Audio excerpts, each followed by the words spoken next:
Avant de plonger dans cette histoire incroyable, pensez à vous abonner à la chaîne et à activer la cloche.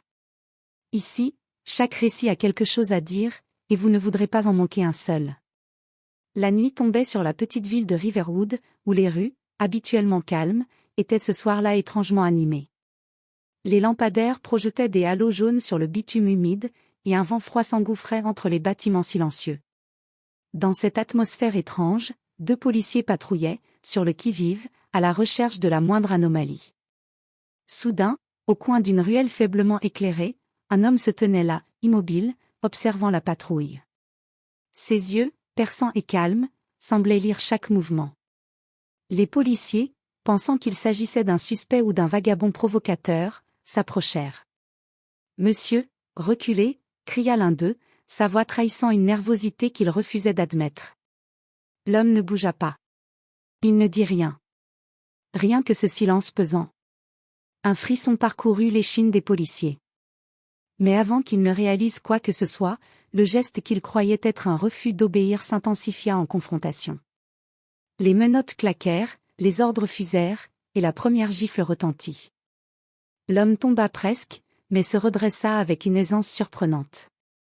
Ses vêtements portaient des marques militaires discrètes, presque imperceptibles dans la pénombre, médailles, galons, un uniforme civilisé, mais chargé d'histoire. À cet instant précis, personne ne savait encore que cet homme n'était pas un citoyen ordinaire. Il s'appelait Marcus Thompson, général de l'armée américaine, vétéran de missions classifiées et commandant respecté d'unités d'élite. Les policiers avaient frappé l'une des figures les plus puissantes et respectées de l'armée des États-Unis, sans le savoir.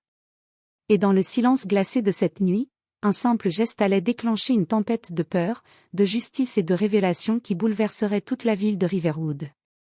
Les policiers s'avancèrent, les muscles tendus, convaincus qu'ils allaient simplement maîtriser un citoyen récalcitrant. L'homme, calme, ne fit aucun geste agressif. Pourtant, chaque pas qu'il faisait vers lui semblait intensifier la tension de la ruelle. « Reculez !»« Vous ne comprenez pas à qui vous parlez ?» cria l'un des policiers, nerveux. L'homme ne répondit pas. Son regard, impassible et profond, scrutait chacun d'eux comme s'il connaissait leur peur. Mais l'un des policiers interpréta ce silence comme de l'arrogance. Dans un geste trop rapide, il le saisit par le bras. Le général Thompson tenta de se dégager doucement, mais un des policiers, déjà irrité, le frappa au visage. Le choc fit vaciller Thompson, mais il ne tomba pas. Au contraire, il se redressa, imperturbable, et fixa les policiers avec une intensité glaciale. Les voisins, attirés par le bruit, commencèrent à sortir de leur maison. Certains prirent leur téléphone pour filmer la scène. L'altercation semblait banale à première vue, un citoyen contre des policiers. Mais le silence qui suivit la première gifle fut pesant, lourd de conséquences. « On va te mettre au sol !» cria un policier, menotte en main. À cet instant, un détail fugace attira l'œil du plus jeune policier, les décorations sur la veste de l'homme, presque invisibles dans la pénombre. Un symbole militaire, un galon, quelque chose d'incongru pour un simple citoyen.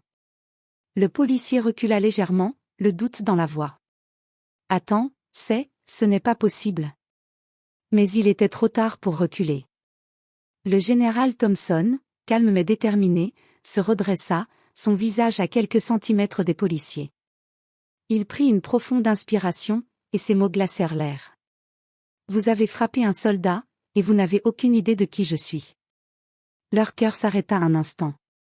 Le choc de la révélation commençait à se faire sentir. Ce qu'ils pensaient être un simple citoyen turbulent était l'une des figures les plus puissantes et respectées de l'armée américaine. Et maintenant, la situation venait de basculer. Le silence tomba sur la ruelle comme une chape de plomb. Les policiers, le visage blême, reculaient instinctivement. Leurs mains tremblaient encore, et la peur commençait à remplacer l'assurance qu'ils avaient affichée quelques secondes plus tôt. « Monsieur, qui êtes-vous exactement ?» balbutia l'un d'eux, la voix à peine audible. Le général Marcus Thompson inspira lentement, et ses yeux, perçants et immuables, parcoururent les policiers. Chaque mouvement qu'il faisait était noté, évalué. Puis, calmement, il répondit. « Je suis le général Marcus Thompson, commandant de la division spéciale de l'armée américaine. Un frisson parcourut la colonne vertébrale des policiers. Ils avaient frappé un général, un haut gradé capable de mobiliser des troupes et des unités d'élite en quelques heures. La réalité de leur erreur leur apparut avec une brutalité glaciale. Le plus jeune policier, maintenant pâle comme un linge, pointa du doigt les médailles et les galons sur la veste de Thompson. Ce n'était pas. Trop tard pour regret, murmura le général, sa voix calme mais tranchante. Vous avez choisi de recourir à la violence avant de réfléchir. Maintenant, il y aura des conséquences. À cet instant, un appel urgent résonna sur la radio des policiers. Le chef du département venait de recevoir un message de l'armée confirmant l'identité de Thompson. Les visages des policiers se décomposèrent. Suspension immédiate, enquête fédérale, et une tempête médiatique à venir. Les voisins, témoins de la scène, murmuraient entre eux. Les vidéos enregistrées par leur téléphone commençaient déjà à circuler sur les réseaux sociaux, créant un buzz instantané. Ce qui avait commencé comme une simple altercation allait devenir un scandale national. Thompson, impassible, observa les policiers avec une froideur silencieuse. Puis, d'un geste lent, il se releva entièrement, essuya la poussière sur ses vêtements et déclara. « Vous pensiez m'intimider, mais vous venez d'apprendre la leçon la plus importante de votre vie, le respect et la vigilance ne sont jamais optionnels. » Leurs genoux fléchissaient, leurs mains tremblaient, et dans leur cœur, la peur d'une sanction immédiate et sévère s'installa. Ce moment resterait gravé dans leur mémoire, comme le jour où ils ont frappé un général de l'armée américaine. Les sirènes retentissaient au loin, mais ce n'était pas la police locale qui arrivait cette fois-ci, c'était l'alerte qui se propageait dans toute la chaîne de commandement militaire. Dans la ruelle, les policiers reculaient, paralysés par la peur et la honte. Le plus vieux des deux murmura, la voix tremblante. « Qu'est-ce qu'on a fait ?» Thompson ne répondit pas tout de suite. Il observa la scène, chaque détail, chaque visage, comme un général évaluant un champ de bataille. Puis, calmement, il sortit son téléphone et passa un appel à son assistant dans le quartier général de l'armée. Quelques minutes plus tard, un message officiel confirma son identité, et une équipe fédérale était en route.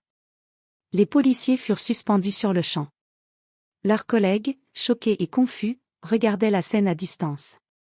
Les vidéos, déjà diffusées sur les réseaux sociaux par des voisins, commençaient à devenir virales. La ville entière de Riverwood allait apprendre que deux hommes avaient osé frapper un général de l'armée américaine. Pourtant, Marcus Thompson ne choisit pas la vengeance immédiate. Avec une voix calme mais autoritaire, il dit : « La justice ne se rend pas par la violence aveugle. Je n'ai besoin d'aucune humiliation pour que la loi soit respectée. Mais je veux que cet incident serve d'exemple, chaque action a ses conséquences, surtout quand elle est injuste. » La tension dans la ruelle était palpable. Les policiers, figés, ne savaient plus où regarder. Thompson, au lieu de les accabler davantage, se retourna vers les voisins et déclara : « Vous avez vu ce qui peut se produire lorsque la peur et l'impatience remplacent la réflexion. Ne laissez jamais cela arriver dans votre communauté. » Quelques instants plus tard, l'armée et la police fédérale prirent le relais. Les policiers furent escortés hors de la scène, tandis que Thompson s'éloignait, ses pas calmes et rassurés. La ville de Riverwood commençait à comprendre que ce qui avait semblé être un incident local allait devenir un symbole national de respect, de discipline et de responsabilité. Et dans les rues désormais silencieuses, une chose était claire, personne n'oserait sous-estimer Marcus Thompson, le général que l'on avait frappé, sans savoir qui il était. Le lendemain, Riverwood était en effervescence. Les vidéos de l'altercation avaient fait le tour du pays.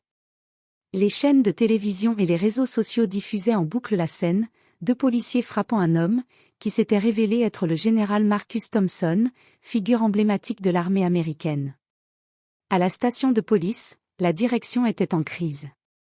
Les policiers impliqués étaient suspendus, leur carrière en jeu, et la presse affluait, posant des questions incisives. Les habitants, quant à eux, débattaient avec passion, peur, respect et indignation se mêlaient. Dans ce tumulte, Marcus Thompson fit un geste surprenant. Plutôt que de réclamer vengeance ou humiliation, il demanda une audience publique avec le chef de la police. Dans la salle bondée, il parla avec calme mais autorité. La discipline et le respect sont les piliers de toute société. Vous avez frappé un citoyen, qui, par hasard, est un général. Mais peu importe qui je suis, ce qui compte, c'est la manière dont nous agissons envers les autres. La violence ne peut jamais être la réponse première. Le message était clair. Les policiers baissèrent les yeux, honteux, mais conscients que Thompson ne cherchait pas la vengeance. Il avait choisi la justice et l'exemple, transformant une erreur grave en leçon nationale. Dans les semaines qui suivirent, Riverwood changea. Les habitants respectaient davantage la loi, mais aussi les valeurs d'humilité et de responsabilité. Les policiers impliqués suivirent des programmes de formation stricts, sous supervision fédérale, et la réputation de Thompson, loin d'être ternie, s'éleva encore, il était devenu le symbole d'une autorité juste et respectée. Et dans les rues de la ville, chaque citoyen savait désormais que le pouvoir réel n'est pas dans la force aveugle, mais dans la maîtrise, le discernement et le respect de chacun. Le général Thompson, quant à lui, repartit vers ses fonctions militaires, laissant derrière lui une leçon gravée dans l'histoire de Riverwood, ce n'est pas celui qui frappe le plus fort qui a raison, mais celui qui agit avec justice et conscience.